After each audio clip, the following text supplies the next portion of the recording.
Mato Grosso, greve na saúde aqui em Sinop. O governador do estado do Mato Grosso só levando vai aqui na visita do presidente.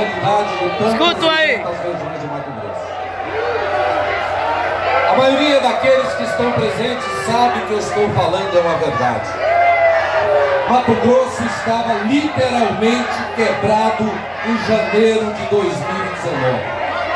Assumimos o estado de Mato Grosso e vocês que estão usando a democracia sabem que isso é uma verdade. Hospital de Rondonópolis quebrado, fechado, com greve. O trem tá tenso aqui, o trem tá tenso aqui. Tá tenso na hora do governador do Mato Grosso, Mauro Mendes, falar. Mato Grosso com a missão de consertar esse estado. E se conserta com coragem. Se conserta com a mesma coragem, governador. Presidente, que o senhor assumiu o Brasil. Assumiu com coragem, enfrentou e enfrenta todos os dias grande parte dos problemas que esse país tem. E é com coragem que nós já mudamos esse estado de Mato Grosso. Não é com medo, com medo de balas, com medo daqueles que não compreendem a realidade. Depois que eu assumi, vocês sabem disso, não houve nenhuma paralisação mais no Hospital de Sorriso. Centenas de obras no Brasil, nesse estado, foram paralisadas.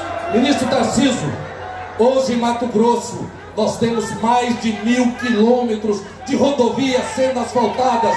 Nenhum estado brasileiro tem isso.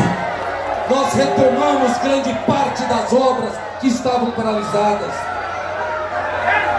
Eu digo aqui a todos que estão nos ouvindo, presidente, em 2021, o estado de Mato Grosso vai ter proporcionalmente o maior investimento público na infraestrutura dos últimos 20 anos.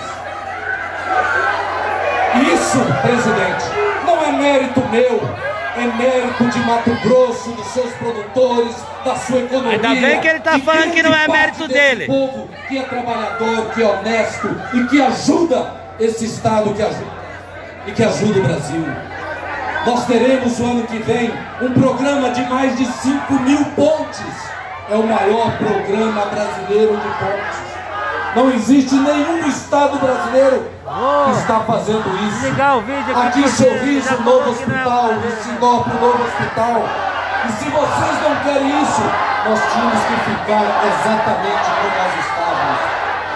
E para mudar isso, meus amigos,